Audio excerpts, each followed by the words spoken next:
पहली बात आप ये समझिए कि जब मैंने पदयात्रा शुरू की उसी दिन ये बताया है कि दल तभी बनेगा जब मैं करीब करीब पूरा बिहार पैदल चल लूंगा। तो लोकसभा से पहले तो अभी हम आधा बिहार ही कर पाए हैं, 2-4-5 जिला और कर लेंगे।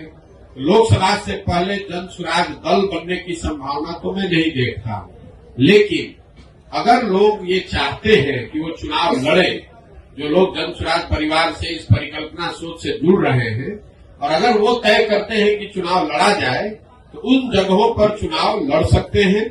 लेकिन जो चुनाव लड़ेगा वो निर्दलीय के तौर पर लड़ेगा। जन स्वराज परिवार या हमारी सोच या हम लोग के पास जो भी व्यवस्था है उसकी मदद करेंगे, लेकिन ये निर्णय विशुद्ध तौर पर उन लोगों का है जो जन स्वराज से जुड़े हुए हैं। अगर लोकसभा के स्तर पर, जिले के स्तर पर वो निर्णय लेते हैं कि हम लोग को चुनाव लड़ना है, हम लोग के पास योग्य कोई प्रत्याशी है, तो वो चुनाव निर्दलीय के तौर पर लड़ सकता है। इसका एक उदाहरण आपने देखा होगा, पहले 5 जिलों में जब हम लोग पैदल चल लिए तो वहां पर एक उपचुनाव हुआ, कई उपचुनाव हुए, लेकिन उसमें एक शिक्षा के एमएलसी का भी चुनाव हुआ। तो लोगों का ऐसा मानना था कि चूंकि हम लोग शिक्षा पर इतनी बात कर रहे हैं तो शिक्षकों के एमएलसी के चुनाव को हम लोग को लड़ना चाहिए।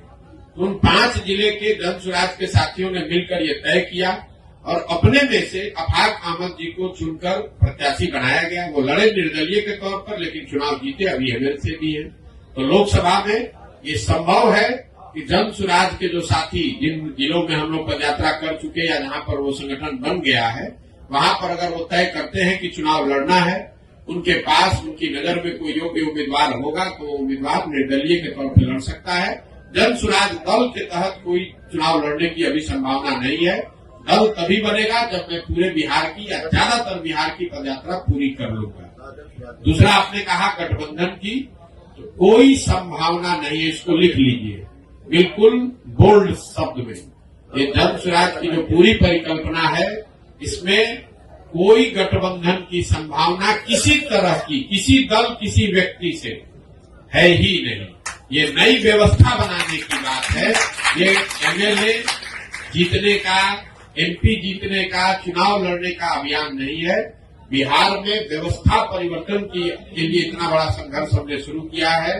हमको 10, 20, 50 एमएलए जिताने में कोई दिलचस्पी नहीं है, एमएलए जिताने में भी दिलचस्पी नहीं। हमारी दिलचस्पी है कि बिहार को जीता जाए, लेकिन बिहार को सही लोगों के साथ जीता जाए, उनके पास सही लोग जीते और उनके पास योजना हो, तभी बिहार सुधरेगा। और जो हमारी अपनी समझ है कि जो अभी तक हमने देखा है 16 महीनों में, अभी तक जो मुझे दिख रहा है, जब ये दल बनेगा तो बिहार की जनता तैयार है। या तो वो इस दल को अर्श पे बैठाएगी या फर्श पे रखेगी, या तो जन स्वराज को 0 सीट आएगा या इतना सीट आएगा कि आप उसको गिन नहीं पाइएगा। इसलिए गठबंधन की कोई जरूरत भी नहीं है। ये संभव है कि सारे प्रयास के बावजूद जनता इससे इत्तेफाक न रखे, लेकिन अगर इत्तेफाक रखेगी तो ये मॉडल ही ऐसा है कि इसमें या तो आप पूरा ही आपका है या नहीं तो कुछ भी आपका नहीं।